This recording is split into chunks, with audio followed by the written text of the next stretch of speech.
Welcome to part two. Julian, you've probably seen Anthony Joshua press conference today, have you?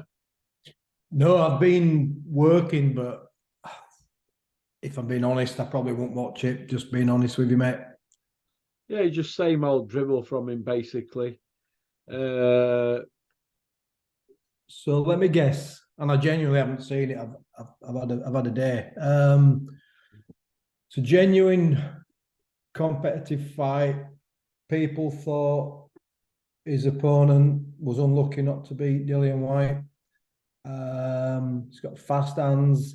Joshua's going to become a three-time world champion, etc., etc. all that, same All old, that. same old. Yeah. Mr. Humble, he's saying he's fresher, stronger. His trainer's got tricks up his sleeve. All that nonsense. He's 34 this year, isn't he? Well, he needs to be fresh, doesn't he? Because he fights once a year. So anybody with his schedule, do a bit of training, get into shape, have a fight camp, have a big fight, spend a couple of months then on a beach with your mates, sunning it. You're going to be fresh, mate, aren't you? Yeah, you are, aren't you? I'm not being funny, I'm not being sarcastic, but this is what I always struggle with people say, I'm a full-time pro, you don't know how hard it is. I say this all the time, Russell. What's a hard life is having 2, 3, 4 kids, being a professional fighter, having a full-time job, having the stress of being able to pay your mortgage. This nonsense about full-time pros, they don't train as often and as hard as you think. They get a load of downtime, which is why they always end up gambling addicts, alcoholics, womanizing, getting in all kinds of scandals because they have massive downtime. There's no professional athlete who trains 8, 9 hours a day like most people work, if not longer, like nurses. They'll train a bit of S&C one morning, a little bit of strength conditioning, driving around, chilling, playing on their Xbox. I'm not knocking them. We'd all like that life. But it's this, he's burnt out. AJ's burnt out. AJ needs a break from boxing. You know, he's had one big fight after another. It's like, this is what you're supposed to do. This is what you get paid to do. And you want me to get my violin out because you're getting £30 million a fight and you're a little bit tired. Don't buy it. Clinton always says to me every time I see him, and I see him 5 or 6 times a year. Every time I see him, he always says to me, fighters don't need to have sponsors and all this. And he said he went to work, Clinton, British Commonwealth, European champion. And then he stopped plastering because he got his world ranking and they were pushing for Roy Jones fight. So he had sponsors on board and that. And Dennis says, look, you need to stop that now. We need to take it really even more serious. Even though Clinton would do his run in the morning, go plaster, and then go gym at night. He says, but any normal fit bloke who went to work could probably do that, wouldn't he? Absolutely. Listen, I mentioned Sykes. I make no apology, right? Guy who used to work with me, he worked in a department I kind of had. He gave up his job after his first defence of his British title. So went all the way to a British title and a British title defence, both working for a living, both have young kids, travelling to work, travelling to the gyms, etc. When Gary boxed Anthony Crolla, and I like Crolla, he's a lovely kid. Crolla was a full-time pro. He was being boosted by Frank Warren. He was with Arnie Farnell, strength conditioners, coaches, this, that, the other. He used to get sponsors who paid for him holidays to Thailand every year, fight camps abroad. Yeah, but can I just say this, Julian? Crolla, he's affable, isn't it? If we sat Gary down when Gary went champ and Crolla at the peaks, get more from Crolla in a conversation, wouldn't you? Oh yeah, I'm just making the point that you don't need to be a full-time pro, mate. So Gary beat Sykes in an eliminator when one was a full-time pro and one was working for a living and running around and doing whatever. It's not. Listen, I understand the need to be a full-time pro when people are established and you can make real money. You got to give it everything. You got to give it 100%. But they don't train and work as hard as people would have you believe. They genuinely don't. You can't train for a 12-week camp. It used to be 6 weeks, but for whatever reason, fighters need 12 weeks now because they don't fight often enough. You can't train for 12 weeks flat out. It doesn't work like that. it's a curve, and you build up to things. You first start on your strength conditioning, your endurance, and then you go through peaks and things. But you have a lot of downtime, you have a lot of rest time, and it's just a nonsense, really. And that's like Clinton will tell you the same thing. And there's also something about fighters, full-time, people who have full-time jobs who work on building sites and work in construction, about that natural strength. I've talked about this before. But I guess what I'm saying is I understand the pressures of being an elite athlete like Anthony Joshua, but this exhausting schedule that they talk about, it's absolute nonsense, mate. It's just nonsense. They couldn't do the days that you and I do. When I had my own gym and 4 kids and 4 or 5 pros and a senior role at work and a marriage and all that kind of stuff, and a family, we all have family problems and we all have things to do, and coming home and doing decorating and painting and laminate flooring. Anthony Joshua couldn't have done my day, mate. He couldn't have done my 6 o'clock in the morning until 10, 10:30 day. He couldn't have done it. So it's just an excuse to want as much money as they can for doing as little as they can. And good luck to them. They're good enough, they're gifted enough to do that. But It's not trickling down though to undercard money, is it? And no, it never does. License holders, fighters, managers, everybody. But people wealth doesn't. To say something, but they don't know how to go about it. Yeah, well, wealth doesn't though, does it? You only have to look at some of the money in the big cities, Russell, and then you just walk 100 yards on Mayfair and you see people sleeping in cardboard boxes, don't you? There's always been a massive divide, and I think boxing's exactly the same. There'll be fighters who don't sell tickets or in absolute wars. These 10-rounders, the 10-round English title fights that you see non-TV, these guys are getting $4,000, mate. It's awful. Yeah, it's not good. It's not good. Simon Jordan has been calling Eddie Hearn out to come on TalkSport now for 7.5 months. What's going on? Well, we know, don't we, that, listen, I don't watch much of Eddie these days. Sometimes I watch him, sometimes I don't. I've had enough of him after a while. But he's got this new buddy, hasn't he? He's a kid called Parsons. He calls him Parsons. It sounds like 2 public school boys, really. Grooming him, isn't he? He's grooming him to question him right questions. They're having like these in jokes, and I don't get the sense of humour. Maybe I don't have one. What about crisps? Just stupid stuff. And then you've got Coogan. I like his style, and I love some of the stuff he's done. He's one at best to asking questions. Coogan, he's really comfortable asking questions. He's really comfortable. He's relaxed. Very good. Very calm in front of camera.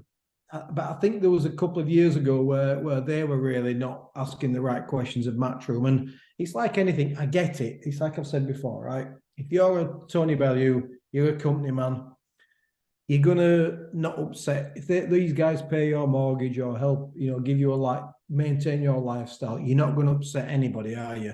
Not everybody's like you, Russell. You're just going to say what you want because no one's paying your wage. No one's putting steam on the table. Yeah, that's why I used to speak to Dennis like I used to spek to. And he said, why did you come out with that in front of them? Because that ain't right. Because you yourself said it after they're gone. You're your own man, aren't you? But we know with Parsons and these people, and they don't want to upset the boat, and I get it. But the one thing that Eddie Hearn's not going to do, he's not going to go on TalkSport, is he? And if he goes on TalkSport, Laura Woods, she works for him and does own a specific interviewer asking specific questions, just like when they have all these scandals and the royal, Prince Andrew and all that kind of stuff. They're very specific and rehearsed on the questions, aren't they? And I think, like your billboard, right? Eddie Hearn needs to come on your show and he needs to answer some of your questions or questions. I've thrown enough money at billboards trying to get Eddie Hearn on this channel, mate. Well, it's not going to happen, is it? Because you're going to ask him those kind of shortcuts on YouTube. You've just got to graft away, mate. You got to go with it, and it's one of those things. But look, Eddie's a brand. He's selling products, and what is he going to tell you? Really, is he going to tell you the truth? No, yeah. About Conor Benn. Why would Eddie Hearn tell you the truth about Conor Benn? you know why I have a problem with Eddie, right? Let me tell you this, right? I've met Eddie several times, right? And everybody laughs at his jokes. And he'll make a joke of everybody who comes into company, he'll have something to say. And he said something about me, and I thought, I'm not going to say who stood next to me, and he went, God, when he said that, your face, Ross, I says, yeah. He says, it changed. I says, yeah, I've got a right different opinion of him now. Sometimes meet people and you think, oh, they're great and all that. And sometimes you can be a bit, I remember sat there thinking, fucking hell, I felt a little bit, I don't know, like you butt of his jokes. And he were doing it with everybody there. Nobody was saying anything. I just thought, I don't like you. It's the public schoolboy bully, isn't And it? it is, you know what? You're right, actually, because I know Jeremy Clarkson's from down here, you know, from Berg Wallace. I know people that have been in his company several times, and he is exactly the same. He was a loud kid in the class that flicked your ears, you know, like Eddie Earn had incidences, didn't he, with certain people, and he's been in certain books and all that. He was a bit of a bully, wasn't he? Do you know what I mean? You can see it. I saw he spoke to a cameraman one time when I told you he was. That's why I'm not keen on him, mate. I'm not saying he ain't an hard worker. And look, he's a silver spoon kid, isn't he? But yeah, he has turned it gold. But let's have it right. He's had it all on a plate. He ain't relentless. He ain't relentless. Relentless is when you come back from adversity. I've had this conversation with Peter Fury a few times. What is relentless? Relentless is when you get up off that floor in all walks of life, like 2-year-old kids. They get up when they get up at 4, and they get back up, don't they? Well, 22-year-old kids, when they get up on 4, they don't get up, do they? Sometimes they have a bit of a whine nowadays, don't they? Tell you what, relentless. Eddie Earn would whine if he had to have it really hard, mate. I'll tell you what relentless was, mate. My dad, as you know, he had several heart attacks, and he was a coal miner 30 years down the pit. And I watched him as a kid. Yeah. He had a bad back. He had a really severe curved spine from a mining accident, and he had all kinds of problems with him. And he used to put like this corset on, like a big woman's corset. So he'd have a hot bath. Yeah. My mum would put radium B and liniments on him. He'd take his painkillers, he'd put this massive corset on and strap it up. And then he'd walk on in the cold at 9 o'clock at night and get the pit bus and go down the pit and do a double shift down the pit, work weekends.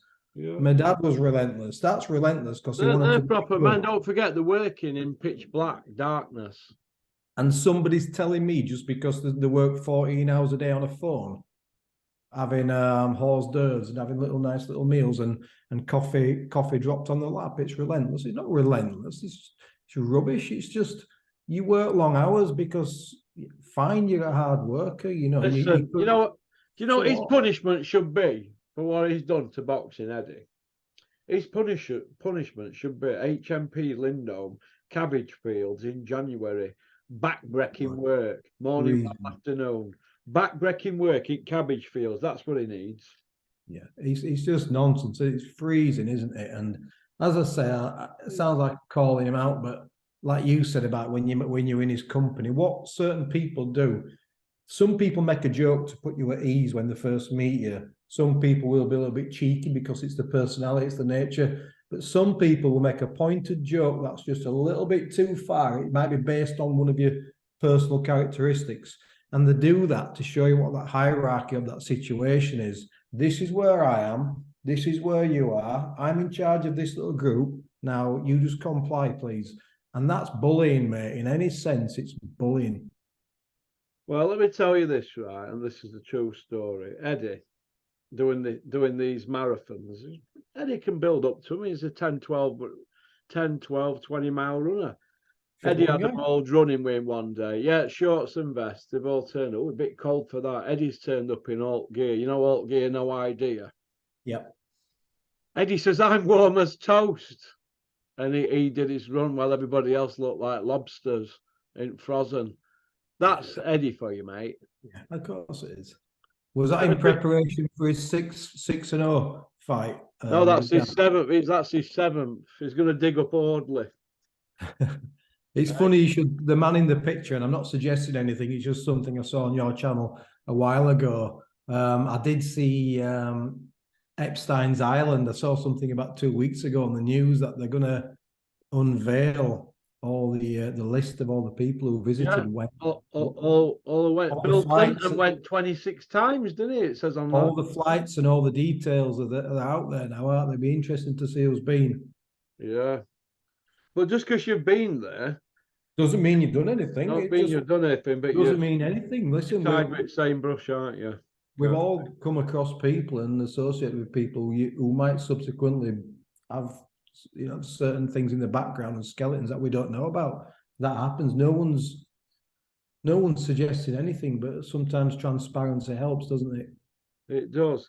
Dylan White, what next for him? Has Dylan White and Eddie's marriage imploded? He looks like he's on outside looking in. Well, Dillian White's had his world title fight. It was a poor attempt.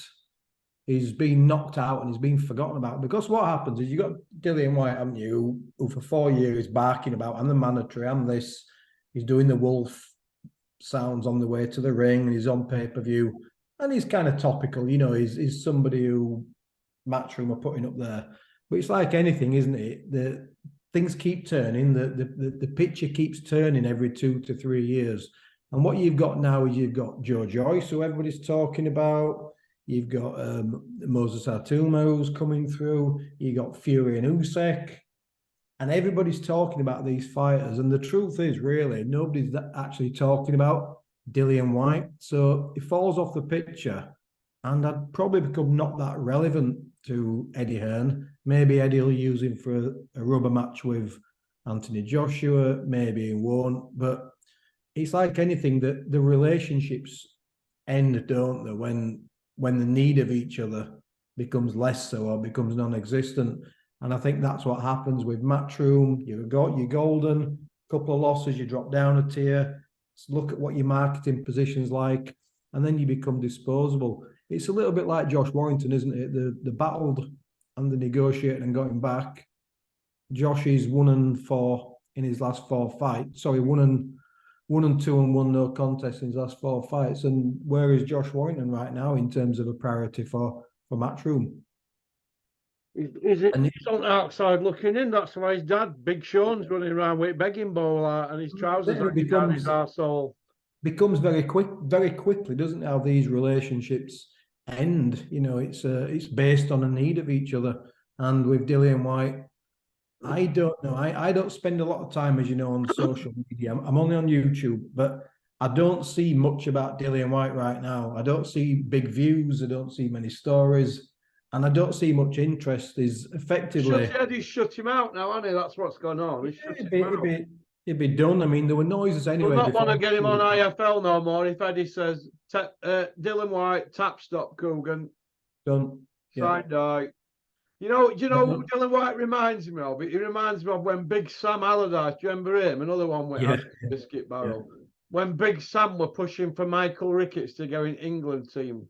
And they put him in England team, and God, that's Dylan White, the Michael Ricketts of fucking boxing. I mean, you got to look at, you got to look at results, haven't you? And what is he? I mean, Kent would know this backwards, but what's Dillian White in his last 4 fights? So he's had a controversial win. Yeah, he's been sparked twice, and the only win in his last 4 fights was genuine win. Was against a guy who pulled off a COVID ward who was 41-year-old and creaking. So it's not a great CV, is it? You're only as good as your last fight. He's got to roll dice now and fight a Joyce or a Wilder or a Ruiz. We can't keep talking, can we, about, remember when he did this and when he did this and when he knocked out so-and-so. It's gone. Yeah, it's gone. It's a long time ago. We've forgotten about that. Boxing's moved on, the world's moved on, the world keeps spinning. And right now, Dillian White, you're just not that relevant. Can he count himself a fortunate Euro Millions winner? Very fortunate. Entertaining. Been in some good scraps. Laid it on the line, although against Fury was like a little lamb, wasn't he? Yeah. But he's been good for the build-up. He's understood the WWE type matchroom hype. He's been outspoken. He's got an element of charisma, but ultimately, in old money, I always say in old money, what is a European level? I wouldn't even say that. I'd say, I'll tell Maybe you what, not. Fabio Wardley's British champion, yeah? If Yeah. Fabio Wardley fought Dylan White, would you put your house on Dylan White? No, not a chance. Well, there you go. So he's British level then, isn't he? Yeah, so he's domestic level now. So he's Domestic he's level. effectively irrelevant now, isn't it? So it's about time we got, we started rewarding these Dylan fighters. White, back where he belongs. Yeah, yeah, he's very, very rich, isn't he? All right, Because does he beat Bacoli? no, now I wouldn't think he'd beat What's Bacoli the now. difference between him and Bacoli then? Dylan White's Pro- more marketable because of his mouth, Profile. and Bacoli ain't because he's got skills to burn, but he's about as exciting as a turd on a Sunday dinner, isn't he? Yeah, because who wants to see it? And he's not part of the Click. I think Sky have just done him, so he's not part of the Matchroom stable. So if you're not part of that, you're not part of that kind of those. You've got to get to Matchroom to get to IFL, aren't you? Ultimately, you only have to look at the social media of Matchroom, and certainly a few years ago when I did used to follow it, and the PR work, and you look at the PR work of some of the other promotional outfits, and they're pretty poor, really, aren't they? I mean, the one good thing that Matchroom did, certainly 4, 5, 6 years ago, the PR engine was absolutely massive. It was brilliant. You knew all their fighters and what they were all up to. Yeah.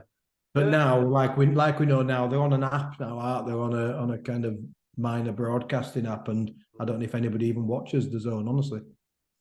Listen, the zone's heading for Skid Row, mate. Let me tell Dead you. Zone. It's a Even joke, isn't it? Now, I know they've got Spencer the US Spencer Fearon, Spencer Oliver, they Dead come Zone. out and slated it. It's Dead Spencer Zone. I Fearon mean, slated it. I'm well, tipping Spencer Fearon just for 1 week now for what he said on IFL the other day. Couldn't believe it. Unless he must have had a fallout with Eduardo. well, that's the thing you see, because we don't have a monopoly now. Everybody's showing the true feelings, Yeah. aren't they? They should have been showing those a few years ago, shouldn't they? Which brings me to Michaela Mayer. Everybody was saying, oh, Eddie and her are getting on well. She's come out now, rinsing Eddie. Eddie can't afford to put me in with Baumgartner again. He's got no money at the Zone. I mean, that just seems to be because Matchroom are not going to dig into their own pockets, are they? To an extent, OPM in it, other people's money. other people's money. You get a portion for the promotion, a portion for the schedules, and you work with that. And if I was losing billions, and I'm not blaming Eddie exclusively, but I'm talking about the whole thing. I mean, the guy who's the CEO, what's he called? Frank Smith. CEO. What were I at Dennis's? I must have been a CEO then. I meant What does he do? What does he do apart from repeat 3 days after what Eddie Hearn has said on IFL? Squeeze spots. Well, he's nothing original. He doesn't make decisions, does he? He's a T-boy, isn't he? And that's not being rude. He's a T-boy, and he's got a fancy title, maybe from loyalty. I've no idea. But if you think of, I always remember Ring Magazine and KO Magazine used to do articles, and they'd say the 10 most influential people in boxing, and they'd mention fighters, promoters, broadcasters, etc. It used to be an interesting thing. How influential would you say Frank Smith is in terms of boxing? Actually, Frank Smith. Not very influential at all, because I've been told of somebody in the know that everything that he does, Eddie Hearn has to sign off on anyway. It's no different to working for any other promoter. Listen, you know all his job will be? It's just like mine will be. Ross, can you go to so-and-so? Gloves need to be sorted. This needs to be sorted. Can you go up Ponds 4? Can you nip and sort this? Can you get him to sign that? That's all it is. You just to run about. That's all. But you learn you learn your craft, and you pick everything up. Of course you do. To learn, aren't you? If you're a CEO, you're a chief. Not work. It's like having a laugh. If you're a CEO, that role is a leader. You're a leader. You're influential. You're strategic. You've got a wide remit to make massive decisions. I never hear or see Frank Smith do anything. And if somebody knows what he does, I'd love to know, because I very rarely see him. I know what he does. I know what he does. He hides things from his missus, whose sister, a geezer, and they had a drug test, and obviously she didn't know, unless they were all in on it and they were giving him money under the table to fight him drugged up. You don't know, but this is how I look at it. It's all grubby what went on in it between the whole lot of them. Dirty. And as for Golovkin, well, Golovkin's not going to fight you back now, is he? He's fighting Lara at WBA. I've just ordered it. So the Golovkin's ill and far away. He's 41 now. People thought I just defended Chris Eubank and thought it was an innocent party. What happened in October, as you just said, it was grubby. It was dirty. You've got to give Eubank Senior some respect because he just stepped away from it all. But that was dirty what they all tried to do with Conor Benn. Conor Benn, public enemy number one, because he was the guy. Well, he's going to cop it forever now, even if he gets off with it. Yeah, and everybody else will be just like, well, we didn't know. We thought, we still believe he's innocent. And it was grubby is a really good word, actually, because Eubank was going for the money. He was going to boil himself down, probably done himself irreparable damage for the rest of his career by doing that. And they were going to put a fighter in with loaded gloves. The border control didn't say too much until right at the 11th hour. Everybody, if you have percentages, they've all got to take a percentage of what was wrong with that really dark October, haven't they? And I think Conor Benn's got to have the biggest percentage of the blame, then Eddie Hearn, and then Chris Eubank Jr. and his team. Caller's got to take some stick for that because I don't care what he said. He's shown his true colours in the last 12 months. Caller, hasn't he? Mr. White Collar, Mr. Misfits, Mr. Let's Mr. Money. Tests. Mr. Money. It's just all about another one, silver spoon boy, isn't he? Yeah, they're not worried about boxers, mate. They don't care about boxers. And sadly, even Eubank was going to take the fight. He didn't seem to care too much about himself. It was just a dirty, dirty month. And we're still talking about it now because I'm not really sure because there's not been a resolution on this. I think boxing's taking some recovering from that right now. I really do. Yeah. Oh, yeah. It was massive. It was a massive story and a massive scandal, and it's just not gone away. Yeah. It has, mate. Tommy Fury went at the Jake Paul presser, were he? Disappointed. You see, people think I defended Tommy Fury because I think he'll beat Jake Paul. Not at all. I've been on here so many times, Russell. And what it is with Tommy Fury, I used to train a fighter. I won't mention him. He had excuses for everything. And he just didn't want to train. And you just knew, right? He had a lot of physical skills, but he didn't have much of a heart. And that was so disappointing. And I'm wondering with Tommy Fury, has Jake Paul just got into his head? Is he just not turning up because he just don't want to be he's wobbling? Is he actually going to pull out? Because he's pulled out twice before, hasn't he? And we've gone in at him for that. And I think Tommy Fury beats Jake Paul, by the way. But I'm wondering because listen, Jake Paul was right, and I saw a little bit of something about Jake Paul said, you're a professional. And the reason I mention this fighter is because these fighters are supposed to be full-time. They've always got something else on, Russell, to do. They've always got somewhere else they need to be. Oh, I've got this for my daughter. I've got that for my mum. I've got a call here for this. I've got a call there for that. Now, you sign up for a fight. You're Tommy Fury. You're going to get $2.5 million. You owe it to be part of that promotion, just like Dillian White did against Tyson Fury. You have to be professional. Being professional is not just training and being in shape. It's being part of the promotion, building the fight. And you have to be there. And I don't know what reason he's not got for being there, but it's poor, mate. It's really poor. And I have to wonder, and I'm not changing my mind on the prediction, why does he not want to be there? What do you think he's not turned up for? I think his cheeks are nipping, his arsehole's opening up flat like that, like a cat flap. I think he's one thing we've always said, and we've criticised or not, about the Furies is the messes, aren't there? Oh, God. Oh, the messes, and Tommy Fury's a messer. That rubbish about I got to the airport and then I got told I couldn't, customs told me I couldn't go to the US. When you apply for an ESTA if you can go to the US or not. And they're just messes. And I'm wondering, I think Fury wins, but now I am. Does it even happen? Well, that's what I'm thinking. That's why I'm pausing, because as soon as I saw he didn't go to the presser, I'm like, that's really bad, actually. It's really bad. And we'll want to push it for another year, won't they, to get the. Is there a drum roll now? Is there going to be a drum roll for a third excuse? Because he won't get out of that. If there is a third excuse, there'll be There'll be no recovery from that Russell whatsoever. Yeah, Bricktop's not going to wash his hands of him. It's Tyson's stepbrother, isn't it? He's not going to do that. I They're just find not going to burn bridges, are they? I just find it. You just turn up.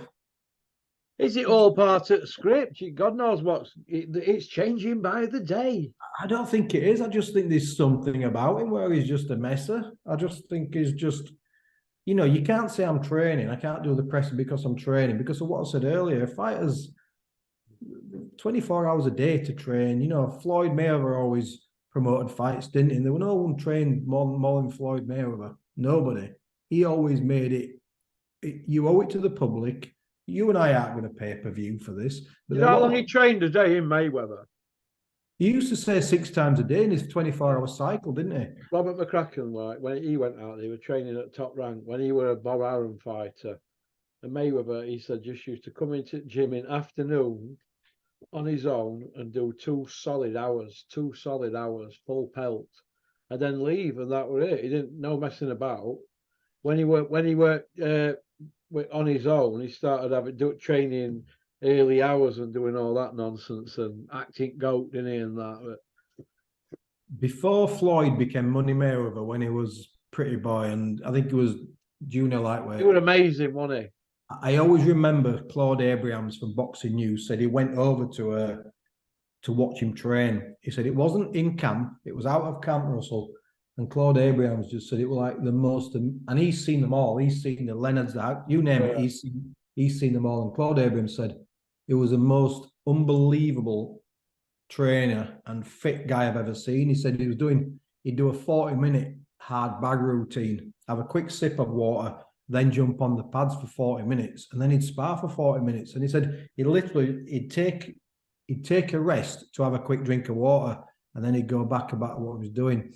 Well, I'll tell you when that was. It was when McCracken fought that. Who is it? Was it Keith Allen or what? Keith Holmes, yeah. Keith Holmes. He fought him, then he fought WBC. It was there. That's right. He said, stopped him skipping. He said, I've never seen skipping like that, man. Seriously. Serious 2 hours solid, non-stop, 2 hours. And he always had time for press conferences, so why don't Tommy Fury? I don't know. It's like a whodunit, isn't it? The Tommy Fury situation. Is Tommy going to fight? Is he not going to fight? If he don't fight this time, do we even care? Well, I was on recently saying I think he beats Jake Paul. I think he's a better fighter. I don't think he's great, but I think he's better than Jake Paul. And then, like I said, just one small thing like that, not attending the press, my mind went, are you even turning up? You're just a messer. I just don't know if I'm even buying this. And well, he's had £1 million of a PR off it so far. He's not had a fight. Cue the excuse. Sprained ankle, family problems, visas. He could do a Liam Cameron and say he dropped a tin of pork, sausages and beans on his foot. And have no tins of beans in the house. No, so Clinton goes up to the house. Show me fucking beans. Yeah. Honestly, fighters. But I hope he turns up, and I hope they have a fight just for all these people who want to see it. I don't think we're that bothered, but we're talking about it, so we'll catch the highlights at some point, won't we? And I won't lie and say I won't watch the highlights because I will, but I won't pay for it. But people who are interested in this deserve to see it. They deserve to see the build-up. And I just can't think of a reason when you're a full-time pro why you can't turn up to a press conference. It's not mind games, because there's nothing Tommy Fury can do to get inside Jake Paul's mind. Whatever I think about Jake Paul, from the mental sort of psychological side, is it nothing seems to faze him at all, did it? I mean, Big John taking he's only a Cub Scout, that Jake Paul, isn't he? Really, a bit of a kid, isn't he? Yeah, they're just kids. What is he, 26-year-old? Apparently, he was a very talented high school wrestler. So, he's had an element of, success in combat sports. Started at school over there, isn't it? Wrestling. Yeah, absolutely. Yeah, Make them all do it, don't they? They all come through the process, though. Then they go through often through to the MMA. But I'm kind of like 70-30. I think it will happen. But I'm 70-30 on Usyk and Fury as well. That will happen. I'm not where Fury's concerned. I love Tyson. I'm never 100% convinced with anything that they hear from any of them. No, if it were raining outside, he said, "What's weather like?" And he said, "It's raining." You go check. Get up, wouldn't you? Go check, wouldn't you? Yeah, you go have a look, won't you? And you say it's not. It's sunny. What are you talking about? It's yeah. But then he'd say, "Get up there." That's what he'd do. Get up there, lad. Want to go on to part 2, kid? Let's do it, mate. Part 3, sorry. Yeah, I'll find it.